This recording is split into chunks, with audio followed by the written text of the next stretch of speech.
나누 기도해 주시겠습니다. 사랑의 하나님, 감사합니다.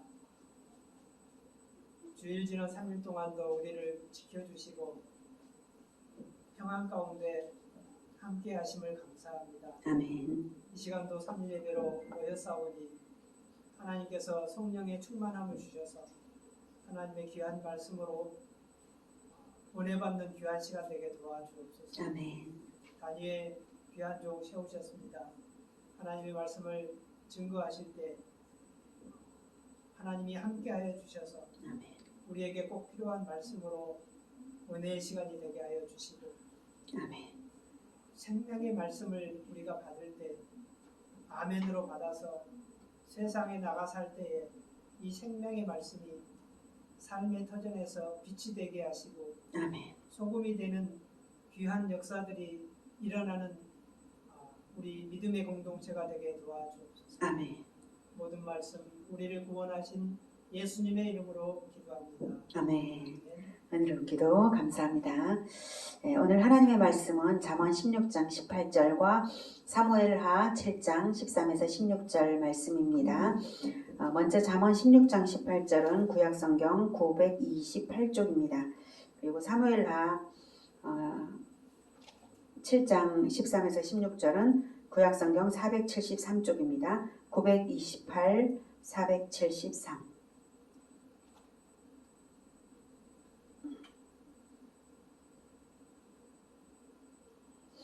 928 잠언 16장 18절 함께 읽겠습니다. 시작. 교만은 패망의 선봉이요 거만한 마음은 넘어짐의 앞잡이니라. 아멘. 사무엘하 7장 13에서 16절 중에 15절은 제가 이제 빼고요. 그냥 16절로 바로 넘어가도록 읽어보도록 하겠습니다. 시작. 그는 내 이름을 위하여 집을 건축할 것이요 나는 그의 나라 왕위를 영원히 견고하게 하리라. 나는 그에게 아버지가 되고 그는 내게 아들이 되리니 그가 만일 죄를 범하면 내가 사람의 매와 인생의 채찍으로 징계하려니와 내가 내 집과 내 나라가 내 앞에서 영원히 보존되고 내 왕위가 영원히 견고하리라 하셨다라. 아멘. 네, 오늘 잠언 16장 18절 교만은 패망의 선봉이라고 말씀을 하십니다. 잘 될 때 교만한데 오히려 그 잘 되던 것이 망하게 되는 첫째 원인이 바로 교만이라는 것입니다. 그러니까 잘 될수록 겸손해야 함을 가르쳐 주시고 계십니다. 교만은 패망의 선봉이요 거만한 마음은 넘어짐의 앞잡이다라고 했으니까 거만 뭐 같은 말이겠죠. 예, 이게 넘어지고 무너지고 실패하는 첫째 원인이다. 꼭 마음에 우리가 잘 새겨야 하겠습니다. 하나님께서 우리를 예수 그리스도의 보혈로 덮어서 씻으시고 아들의 생명으로 우리를 대신하셔서 값주고 우리를 사셨습니다. 가장 엄청나게 겸손하신 아버지이십니다. 아무것도 아닌 우리를 그냥 죄인이니까 멸망시켜도 되는데 자기 아들을 값주고 사신다는 것은 지극한 겸손이시죠. 그리고 또 예수님은 겸손의 왕이십니다. 그렇게 해서 영원한 구원을 보장하셨습니다. 그렇기 때문에 그런 아버지시기 때문에 우리가 잘못될 때는 반드시 매를 치십니다. 14절 보면 14절 다 같이 읽어보겠습니다. 시작. 나는 그에게 아버지가 되고 그는 내게 아들이 되리니 그가 만일 죄를 범하면 내가 사람의 매와 인생의 채찍으로 징계하려니와. 아멘. 아들이 죄를 지으면 아버지가 때려주시는 것처럼 고치시려고 그 사람을 고치시려고 때려주기도 하시는 것처럼 똑같이 하나님께서도 우리를 고치시려고 매를 치시는데 하나님이 사용하시는 매는 사람의 매, 인생 채찍입니다. 그래서 인간관계 속에서 괴로움을 당할 때 나라라면 외교관계나 국제관계에서 괴로움을 당할 때 또는 더 크게는 심각하게는 전쟁이 일어날 때 그것은 바로 이 나라의 잘못이다 또는 지도자들이 잘못이다 라고 하는 것을 우리가 알아야 되겠습니다. 교만이 문제인 것입니다. 그래서 16절에 다시 내 집과 내 나라가 내 앞에서 영원히 보존되고 내 왕위가 영원히 견고할 것이기 때문에 하나님은 사람의 매 인생 채찍을 결코 포기하지 않으신다라고 하는 것입니다. 그래서 우리가 잘못하는데도 불구하고 그냥 내버려 두신다, 하나님이 내버려 두신다 하면 그것이 더 무서운 일이죠. 아, 내가 구원받은 사람인가? 라고 생각을 해야 될 일인 것이죠. 그러니까 사람의 매와 인생 채찍이 언제나 있다, 하나님이 준비하셨다, 이것을 생각하면 절대로 인생 채찍 안 맞기 위해서라도 정말로 겸손해야 되겠다, 이런 생각이 들고, 그러면서 우리의 구원도 역시 보장이 되는 것이고, 그렇죠. 자, 오늘 이사야 10장에서는 이제 교만한 자가 넘어지는 것에 대한 예언을 줍니다. 이사야 10장 들어가기 전에 이사야 9장까지의 내용이 이사야 10장 1에서 4절까지 이어져요, 맥락이. 그래서 9장의 내용은 북이스라엘에 대한 멸망 심판 선언, 이게 9장이거든요. 예. 임마누엘 그 9장 앞부분에서는 아주 유명한 말씀 있죠. 신약 성경에도 이제 인용이 된 그 하나님께서 죽음의 그늘에 앉아 있는 자들에게 빛을 비추셨다라고 말씀하신 거 있지 않습니까? 스불론과 납달리, 요단 저쪽 이방의 갈릴리에 이제 빛을 비추셔가지고 영화롭게 하셨다. 이게 이제 복음서에 인용된 부분이죠. 그게 북이스라엘의 가장 북쪽이거든요. 그러니까 북이스라엘 자체가 지금 남유다보다 훨씬 더 이제 타락하고 먼저 멸망해 가는데, 그래서 이미 지금 멸망되어 있는 상태예요. 거의 지금 이사야 10장을 예언하고 있는 이 시점이 지금 이사야가 이스라엘 멸망 이전과 이후에도 다 있었던 것 같거든요. 그러니까 이전과 이후 이렇게 생각할 때 멸망 이전인 것 같아요. 예, 아하스 왕 다음에 히스기야 때 북이스라엘이 멸망했으니까 지금 이사야가 아하스 왕이 이제 거절하는 이런 내용으로 쭉 이어지고 있거든요. 지금 그 단계쯤이에요. 그러니까 북이스라엘이 아직 남아있고 아직 멸망하지 않은 때인데도 불구하고 이제 멸망을 막 앞두고 있어요. 그러니까 그걸 미리 내다보면서 예언을 하는 거죠. 예언을 다 했고 9장에서 이제 8장에서 심판 선언을 했고, 이제 9장에서 심판 선언을 했고, 이제 10장까지 북이스라엘에 대한 멸망을 얘기하고 있는데, 그 9장에서 앞부분에서는 이제 그 북이스라엘의 가장 소외된 곳에서부터 먼저 빛이 비춰질 것이다, 이것을 먼저 예언해요. 그리스도가 태어나서 거기에서 먼저 사역을 할 것을 예언을 하고, 그리고 나서 그게 바로 임마누엘의 신앙을 가진 자들은 이제 예수 그리스도를 맞이해가지고 그 빛이 비춰지겠죠. 근데 그렇지 않은 자들은 북이스라엘은 멸망이다, 요걸 얘기를 했어요. 자, 이제 10장 1절부터 4절까지 읽겠습니다. 시작. 불의한 법령을 만들며 불의한 말을 기록하며 가난한 자를 불공평하게 판결하며 가난한 내 백성의 권리를 박탈하며 과부에게 토색하고 고아의 것을 약탈하는 자는 화 있을진저 벌하시는 날과 멀리서 오는 환난 때에 너희가 어떻게 하려느냐? 누구에게로 도망하여 도움을 구하겠으며 너희의 영화를 어느 곳에 두려느냐? 포로된 자 아래에 굽으리며 죽임을 당한 자 아래에 엎드러질 따름이니라. 그럴지라도 여호와의 진노가 돌아서지 아니하며 그의 손이 여전히 펴져 있으리라. 네, 여기서 지금 북이스라엘의 지도자들이 법령을 만드는데요. 사실 이스라엘의 법은 이미 있잖아요. 하나님의 주신 율법, 이게 이미 있는데 다시 법령을 또 만드는 거죠. 그러니까 장로들의 유전 이런 것들을 만드는 거죠. 만드는데 하나님의 정의로운 법령에 합당하게 어떤 뭐 세부 규정 이런 것들을 만들면 좋겠는데, 그게 아니라 자기네들의 이익을 위해 가지고 불의한 법령을 만드는 거예요. 그래서 불의한 말을 기록하는 거죠. 그렇게 해서 누구네들이 손해를 보느냐면 가난한 자들이 불공평하게 되고, 그리고 또 과부를 토색하고 고아의 것을 약탈하고 이렇게 하는 것입니다. 그래서 권세 있는 자들이 자기네들의 이익을 위해 가지고 이렇게 만들었기 때문에 이제 벌을 받는다라고 지금 심판 선언을 하고 있는 것입니다. 근데 과부와 고아가 힘없다는 이유로 이렇게 손해를 보게 되면 그들은 어디 갈 데도 없고 그렇잖아요. 근데 하나님은 과부와 고아의 아버지시거든요. 그러니까 하나님이 그들에게 잘내주는 자에게 잘내주시고 그들에게 못하는 자에게 벌 주시고 이렇게 하시는 하나님이신데, 그들을 괴롭게 해가지고 나중에 심판날에 어디로 도망칩니까? 하나님께 도와달라고 할 수가 있습니까? 그럴 수가 없다는 것이죠. 자, 그래서 3절을 보면 벌하시는 날과 멀리서 오는 환난 때에 너희가 어떻게 하려느냐? 예. 과부와 감미 고아를 힘들게 해? 이렇게 하는 거죠. 그들을 괴롭게 했기 때문에 내가 벌 주는 건데 니들이 나한테 도와달라고 해? 이런 뜻이죠. 그래서 누구에게로 도망하여 도움을 구하겠냐? 도망갈 데가 없다 너희들이, 이런 뜻이죠. 너희의 영화를 어느 곳에 두려느냐? 북의 영화가 자기네들을 보호한다고 이 이스라엘의 지도자들은 생각을 했어요. 근데 하나님께서 심판을 내리실 땐 그들의 북의 영화가 오히려 물증이죠. 예, 범죄의 물증이 되기 때문에 빨리 북의 영화를 숨겨야 되겠는데 숨길 데가 없잖아, 이런 뜻이에요. 예.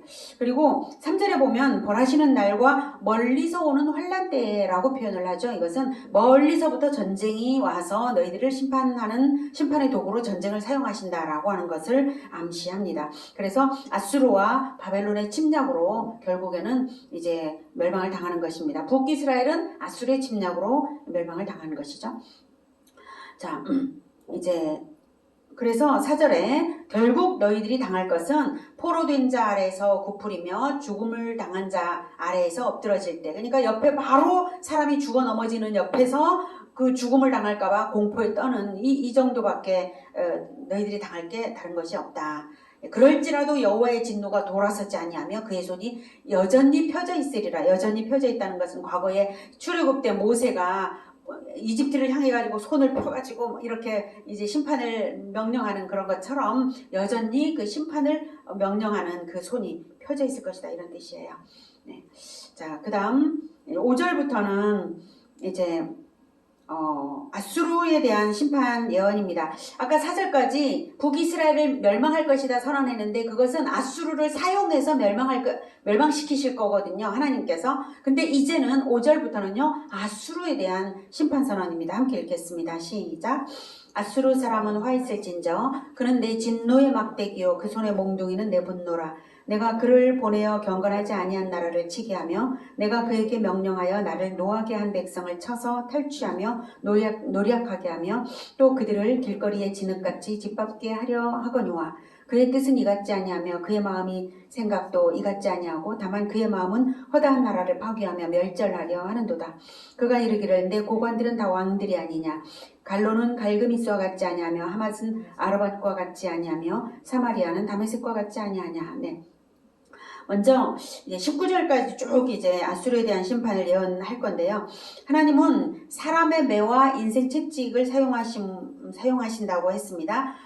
그것을 똑같은 원리대로 북이스라엘에 대해서 인생 채찍, 사람의 매와 똑같은 아수르를 그렇게 사용을 하시는 거죠. 아까 사무엘라 읽었던 것이고요. 자, 넘어가고 자, 이렇게 그 원리대로 하신다 했기 때문에 영원한 구원을 보장한 대상에게는 확실하게 매가 있다는 걸 우리가 기억을 해야 되겠습니다. 자, 그러면 아수르 사람은 화 있을진저 했는데요. 지금 북이스라엘이 아수르를 사용해서 아수르를 매로 사용해서 심판의 도구로 사용을 하셨는데 그러나 아수르에게도 심판이 있다, 이렇게 말씀하고 계세요. 자, 북이스라엘은 이제 불순종했기 때문에 심판을 받는다면 아수르는 심판의 도구로 사용되어 했지만 할 만큼만 심판해야 되는데 훨씬 더 많은 잔인함으로 아수르가 행했기 때문이다 라고 얘기를 하고 있어요. 자, 6절에 보면 내가 그를 보내어 경건하지 아니한 나라를 치게 했는데 그 다음 7절에 보면 그의 뜻은 이같지 아니하며 그의 마음의 생각도 이같지 아니하고, 이같지 아니하며 라는 것은 하나님의 생각과 같지 않고 이 뜻이에요. 아수르는 하나님의 뜻과 하나님의 마음과 똑같지 않고 아수르의 뜻과 아수르의 진심은 공의의 심판이 아니라 상대 나라의 정당성하고 정당성 따위는 묻지도 따지지도 않고 그냥 무작위적으로 허다한 나라에 대해 가지고 파괴, 멸절, 잔인성으로 행했다 이 뜻입니다. 자, 그래서 7절 보면 그의 뜻은 이같지 아니하며 그의 마음의 생각도 이같지 아니하고 하나님과 같지 아니하고 공의를 행하려는 의도로 하지 않고 다만 그의 마음은 허다한 나라를 파괴하며 멸절하는 데에 초점이 있다. 그래서 오직 잔인성 그 자체로만 지금 아수르가 행하고 있기 때문에 이제 벌을 주겠다 이것입니다. 그러면서 아수르가 뭐라고 말을 하느냐면 8, 9절은 아수르의 말이에요. 내 고관들은 다 왕들이 아니냐. 그러니까 자기가 만왕의 왕이다 이런 뜻이에요 지금. 그래서 하나님과 겨루는 그러한 마음을 가지고 있습니다. 9절 갈로, 갈그미스, 하맛, 아르밧, 사마리아, 다메섹 이렇게 6개의 성읍을 말을 하고 있지 않는데요. 말을 하고 있는데요. 이제 갈로는 갈그미스처럼 무너지고 갈그미스는 그러니까 그런 식으로 무너진다 이거죠. 자, 갈로는 갈그미스처럼, 갈그미스는 하맛처럼, 그다음 하맛은 아르밧처럼, 아르밧은 사마리아처럼, 다메섹처럼 이렇게 똑같이 쫙 다 무너졌다. 이렇게 말을 하고 있는 거예요. 자기의 내 군사력에 의해 가지고 정복당했어. 이렇게 하면서 이제 여기서 고관들은 이제 그 정복자들의 그 고관들을 의미할 수도 있어요. 그럴 때 다 이렇게 내 고관들이 다 이렇게 했어. 이렇게 얘기를 하고 있는 것입니다. 교만한 자신의 군사력을 자랑하고 있는 것이에요. 다음에 10절부터 읽겠습니다. 시작. 내 손이 이미 우상을 섬기는 나라들에 미쳤나니 그들이 조각한 신상들이 예루살렘과 사마리아의 신상들보다 뛰어났느니라. 내가 사마리아와 그의 우상들에게 행함같이 예루살렘과 그의 우상들에게 행하지 못하겠느냐 하는도다. 네, 11절까지 먼저 봤는데요. 이제 이것은 내 손이, 즉 아수르의 손이 이미 여러 우상을 섬기는 나라들에 미쳤는데 그들이 신상들이 뛰어났지만 내가 다 이겼어 이렇게 말을 하고 있는 거예요. 10절은. 그러니까 고대 근동의 사람들은 민족을 대표하는 신이 있다고 생각을 했고 그 신들의 싸움이다라고 생각을 했어요. 전쟁은. 그래서 아수르의 신이 다른 뛰어난 민족들의 신들이 뛰어나지만 더 뛰어나, 우리의 신이 더 뛰어나 이런 뜻이에요. 그래서 우리가 다 이겼어 이렇게 얘기를 하는 것입니다.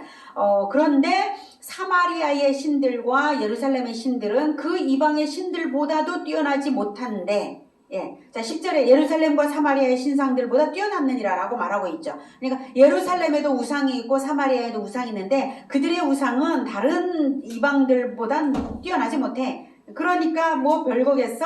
사마리아의 우상들은 내가 그냥 무너뜨렸다 이렇게 말을 한 거고, 사마리아와 그의 우상들을 무너뜨린 것처럼, 그들을 멸망시킨 것처럼 예루살렘과 그의 우상들에게 행하지 못하겠냐? 예루살렘도 무너뜨릴 것이다. 이렇게 아수르가 말을 한다 이거예요. 그러니까 그들은 이제 우상들, 신들의 전쟁이다 이렇게 생각을 하고 아수르가 이렇게 말을 하고 있는 거죠. 근데 사실은 사마리아와 예루살렘에게 우상이 있기 때문에 지금 이런 말을 하는 거거든요. 우상 숭배가 아주 이제 많았기 때문에 아수르가 이런 말을 하고 있는 거 아닙니까? 그 우상들을 알고 있기 때문에. 그러니까 얼마나 치욕입니까? 사마리아와 예루살렘의 여호와도 아니고 이렇게 말을 한 거죠. 그래서 왕같은 제사장 나라로 부르심 받은 예루살렘에 정말 치욕이 아닐 수가 없습니다. 그리고 어쨌든 교만한 아수르가 아주 가소롭게 여기는 대상이 되어버렸습니다. 자, 이제 12절부터 읽겠습니다. 12절 읽겠습니다. 시작. 그러므로 주께서 주의 일을 시온산과 예루살렘에 다 행하신 후에 아수르 왕의 완악한 마음의 열매와 높은 눈의 자랑을 벌하시리라. 네. 그래서 11절까지 해서 이렇게 아수르가 교만한 말을 했기 때문에 이제 12절에서는 이제 아수르를 벌하실 거다. 그런데 다만 타이밍이 언제냐면 시온산과 예루살렘을 벌 주신 후에 다 행하신 후에 아수르에게 벌 주시겠다 이 뜻입니다. 네. 그래서 하나님께서 이제 아수르의 교만과 완악함을 다 알고 계시지만, 그래서 그걸 벌 주시겠지만 왜 나중으로 미루시냐 하면 그 인생 채찍으로 사용하고 난 다음 벌 주시려고 하시는 것이죠. 그래서 우리가 이건 똑같은 원리대로 우리가 인생 살아갈 때에 이 세상에 악한 사람들이 있잖아요. 저 나쁜 놈 정말 하나님이 왜 빨리 벌 안 주시나 이런 사람들이 있잖아요. 세상 권세자들 중에도 그런 나쁜 사람들이 있는데도 얼른 벌 주시지 않고 유보하시는 이유가 뭔가 하면 바로 그들을 통해 가지고 하나님의 백성 성도들을 연단하시기 위한 것입니다. 괴롭게 하시면서 연단하시는 것입니다. 그런 과정을 거친 다음에 성도들이 정결케 되고 난 다음에 그 다음 세상의 악한 자들이 완전히 심판을 당할 것이다 라고 하는 것입니다. 그러니까 정말 심판당해야 될 저 나쁜 놈 왜 심판 안 당하나 이렇게 생각하기보단 내가 아직 연단이 덜 됐기 때문에 저가 심판당하지 않는구나 이렇게 생각을 해야 맞는 것이죠. 하나님이 하실 그 우리의 연단, 성도의 연단이 아직 충분치 않기 때문이다. 요걸 우리가 생각해야 될 것입니다. 그러니까 먼저 해야 될 것은 우리가 변화받는 것을 먼저 지극한 겸손으로 하나님의 말씀에 늘 비춰보면서 겸손히 변화받으시는 연단받으시는 우리 모두가 되기를 축복합니다. 아멘. 네, 자 13절 14절 읽겠습니다. 시작. 그의 말에 나는 내 손의 힘과 내 지혜로 이 일을 행하였나니 나는 총명한 자라 열국의 경계선을 걷어치웠고 그들의 재물을 약탈하였으며 또 용감한 자처럼 위에 거주한 자들을 낮추었으며 내 손으로 열국의 재물을 얻은 것은 새의 보금자리를 얻음 같고 온 세계를 얻은 것은 내버린 알을 주음 같았으나 날개를 치거나 입을 벌리거나 지저귀는 것이 하나도 없었다 하는도다. 네, 13, 14절 둘 다 아수르 왕의 교만한 말이죠.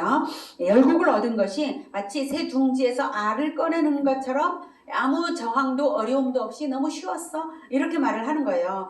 그만큼 아주 잔악함으로 아수르가 그냥 완전 그 일격에 가하면 그냥 우르르 다 무너져 버리는 거죠. 근데 사실은 그게 아수르가 강해서가 아니라 하나님의 섭리로 하나님께서 아수르를 사용하시기 위해서 아수르 앞에서 다 무너지게 하신 것이거든요. 그걸 알아야 되는데 자기 능력으로 된 일로 착각해서 아주 신성모독적인 교만을 나타내고 있는 것입니다. 자, 그래서 벌 주노라 라고 벌 주겠노라 이렇게 하나님께서 말씀을 하시는 거예요. 자, 15절부터 15절 읽겠습니다. 시작. 도끼가 어찌 찍는 자에게 스스로 자랑하겠으며 톱이 어찌 켜는 자에게 스스로 큰 치 하겠느냐. 이는 막대기가 자기를 드는 자를 움직이려 하며 몽둥이가 나무 아닌 사람을 들려 함과 같음이로다. 네, 여기서 도끼, 톱, 막대기, 몽둥이는 전부 아수르를 비유하고 있는 거예요. 근데 도끼나 톱이나 막대기나 몽둥이는 전부 사람이 이렇게 붙잡아가지고 용도에 맞게 이렇게도 쓰고 저렇게도 쓰는 것이죠. 사람이 사용하지 않고 사람 손이 내버린다면 도끼가 어떻게 스스로, 톱, 막대기, 몽둥이가 어떻게 스스로 일하겠습니까? 절대 그렇지 못하는 것처럼 도끼, 톱, 막대기, 몽둥이는 아수르이고 하나님께서 그를 붙잡아가지고 사용하는 거나 똑같은데도 불구하고 하나님이 허락하지 않으면 무용지물인데도 불구하고 자기 위에 하나님이 계신 것을 전혀 생각지 않는 교만한 말을 하고 있다라고 하는 것입니다. 그래서 마치 예루살렘까지 막 이렇게 능멸하는 말을 하는 것은 하나님을 조롱하는 거거든요. 그래서 마치 자기 막대기가 거꾸로 사람에게 달려들려고 하거나 사람을 어떻게 하려는 것하고 똑같은 짓이다. 이런 말을 하고 있는 거예요. 자, 그 다음 16절 시작. 그러므로 주 만군의 여호와께서 살진 자를 파리하게 하시며 그의 영화 아래에 불이 붙는 것 같이 맹렬히 타게 하실 것이라. 여기서 살진 자는 바로 아수르죠. 부귀영화를 누리게 된 아수르를 이제 파리하게 하신다. 점점 국력이 쇠잔하게 하시겠다. 그리고 불이 붙는 것 같이 맹렬히 타게 하실 것이다. 전쟁으로 멸망시키시겠다. 이런 뜻입니다. 그래서 정말 아수르는 굉장히 많은 나라들을 완전히 막 무너뜨리고 막 이렇게 했는데 결국 나중에는 어떻게 되느냐면 사실 아수르는 여러 나라들과 동맹을 했다가도 동맹국을 다시 쳐버렸어요. 그러니까 인정사정 볼 것 없이 오직 자기네들의 이익을 위해서 정의도 없고 공의도 없고 의리도 없고 아수르는 아주 교만하기만 하고 한 것이 아니라 아주 간교하게 막 그렇게 했었거든요. 그러자 나중에는 아수르와 동맹을 맺었다가 불이익을 당했던 민족들이 막 들고 일어난 거예요. 이쪽에서 치고 저쪽에서 치고 막 여러 군데에서 쳐가지고 결국 아수르는 제꾀에 자기가 빠져가지고 점점 국력이 쇠약해져 가고 나중에는 바벨론에게 이제 멸망을 당하게 된 것입니다. 그 과정을 말하고 있는 거예요. 그래서 결국에는 다 잃는다 이거고요. 자, 여기까지 볼 때 하나님께서는 아수르나 제국이나 여러 작은 나라들이나 어쨌든 그 모든 나라들의 흥망성쇠가 바로 하나님의 손에 달려있다. 역사의 주인은 하나님이시다 라고 하는 것을 알 수가 있습니다. 그 다음 17절 18, 19까지 읽겠습니다. 시작. 이스라엘의 빛은 불이 되고 그의 거룩하신 이는 불꽃이 되실 것이니라. 하루 사이에 그의 가시와 찔레가 소멸되며 그의 숲과 기름진 밭의 영광이 전부 소멸되리니 병자가 점점 쇠약하여 감 같을 것이라. 그의 숲에 남은 나무의 수가 희소하여 아이라도 능히 계수할 수 있으리라. 네. 자, 아까 그 아수르가 심판당하는 이유가 이제 사마리아의 우상들과 예루살렘의 우상들이 이제 아주 형편 없어가지고 사마리아처럼 예루살렘도 그렇게 내가 못할 게 뭐냐 이렇게 말을 했잖아요.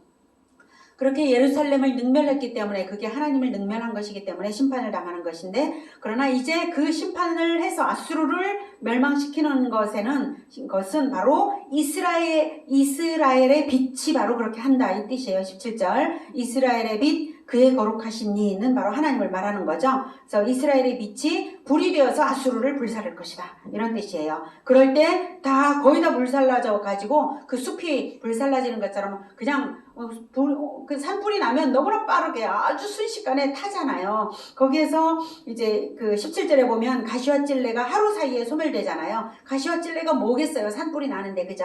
그런 것처럼 아주 순식간에 타버린다. 예, 그래서 거룩하신 이 하나님께서 불꽃이 되어가지고 아수르를 태운다 이런 말씀이고요. 그럴 때 숲과 기름진 밭의 영광, 그러니까 아주 강력하고 또한 인구도 많았던 그 부귀영화를 누렸던 그 아수르가 전부 소멸되는데 아주 병약해진 것처럼 될 것이고, 또 인구가 아주 줄어들어서 숲에 남은 나무의 수가 희소하여서 인구가 아주 줄어들어서 아이라도 그 숫자를 셀 수 있을 만큼 줄어들 거야 이렇게 말을 하고 있어요. 아주 줄어든다는 강조죠. 강조법입니다. 자, 그렇게 해서 하나님께서는 왜 이스라엘의 빛 거룩하신 이라고 말씀하시냐면 그냥 공연히 아수르를 멸망시키시는 것이 아니라 아수르가 이렇게 범죄를 했기 때문에 이렇게 교만했기 때문에 이렇게 하는 거야 라고 분명한 근거를 가지고 있다 라고 하는 뜻으로 거룩하신 이가 이스라엘의 빛이 그것을 행하신다 라고 말씀하고 계십니다. 이렇게 해서 아수르는 이 예언이 선포될 당시를 전후로 해서 이 예언은 이제 그 아하스 왕 때 예언을 했다고 치면 그때가 주전 730년대거든요. 근데 그 이후에 한 10년 후에 북이스라엘이 멸망했어요. 그러니까 이때는 아수르가 굉장히 강성할 때거든요. 굉장히. 자, 그래서 고대 근동지방에서 최대의 국력을 자랑할 때에 이 예언을 이사야가 한 거예요. 근데 점점 쇠퇴해서 100년쯤 지난 후에 90년쯤? 90년, 80년쯤? 정확히는 모르겠어요. 아무튼 이렇게 지난 후에 주전 612년에 니느웨 성이 바벨론에 함락당해가지고 운명이 다 끝나버렸습니다. 그래서 완전히 멸망한 것은 주전 605년에 멸망했습니다. 이제 아수르와 바벨론에 비하면, 나중에 바벨론도 뭐 교만하죠. 근데 이 아수르와 바벨론에 비하면 페르시아 제국을 일으킨 고레스는 그 겸손함이 빛나는 사람입니다. 똑같이 모든 제국의 왕들이 교만한 게 아니에요. 예, 그러면 비교 한번 해보겠습니다. 에스라 1장 2, 3절에 바사왕 고레스가 말한 겁니다. 함께 읽어보겠습니다. 시작.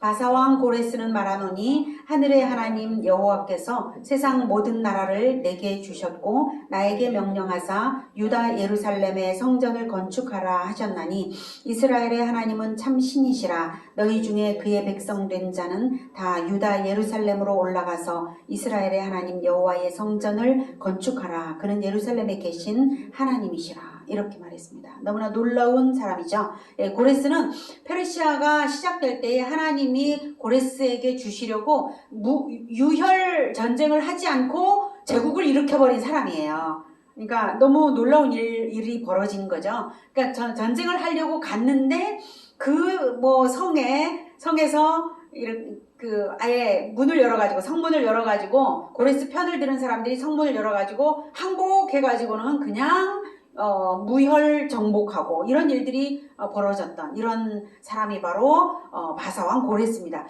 그렇게 해서 이제 아주 가는 데마다 그냥 무너지고 해가지고 제국을 일으켰는데, 이렇게 하고 난 다음에 이제 고레스는 내가 이렇게 된 게 바로 하나님께서 다 주신 거다 이렇게 말을 하고 있어요. 2절에 보면 하늘의 하나님 여호와께서 세상 모든 나라를 내게 주셨고 이렇게 고백을 하고 있습니다. 여호와께서 나에게 주셨다. 그래서 나에게 명령하사 유다 예루살렘에 성전을 건축하라 라고 명령하셨다. 그래서 고레스는 자기가 성전을 어떻게 건축해야 할지 방법을 모르잖아요. 그렇게 해서 예루살렘으로 돌아가라. 유다 사람들은 예루살렘으로 돌아가서 성전을 건축하라. 이렇게 명령을 한 거예요. 3절에서. 너희 중에 하나님은 이스라엘의 하나님은 참신이시라. 너희 중에 하나님의 백성은 다 유다 예루살렘으로 가서 성전을 건축하라. 그는 예루살렘에 계신 하나님이시라. 성전을 건축하라. 이렇게 해서 귀환하고 성전을 건축하게 된 것입니다. 할렐루야. 아멘. 그러니까 제국의 왕들이 모두 똑같이 교만하지 한 것은 결코 아니다 라고 하는 것입니다. 이 인격의 차이가 엄청나죠. 네. 자, 그러면 여기까지 이제 봤을 때 오늘 19절까지 쭉 봤는데요. 오늘은 바로 잘 될 때 더욱 겸손해야 한다 하는 것을 배웠습니다.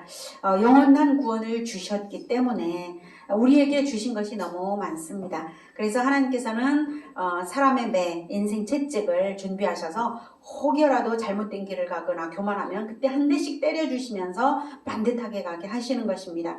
그러니까 우리가 약간 어려움이 생길 때 납작 엎드려가지고 내가 뭔가 교만한 것이 있었나 그거를 먼저 회개하고 버려야 할 것입니다. 늘 교만을 버리고 겸손 또 겸손으로 무장된 우리 모두가 되기를 기원합니다. 네. 아멘. 자, 이제 212장 겸손히 주를 삼킬 때 부르겠습니다.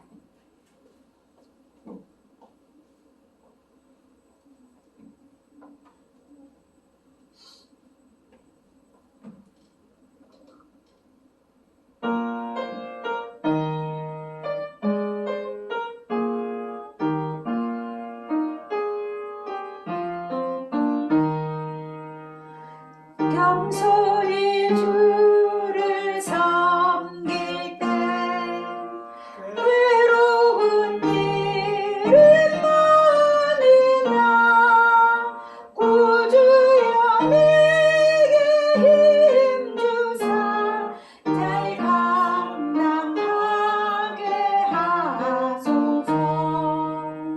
인자한 말을 가지고 사랑을 강화시키며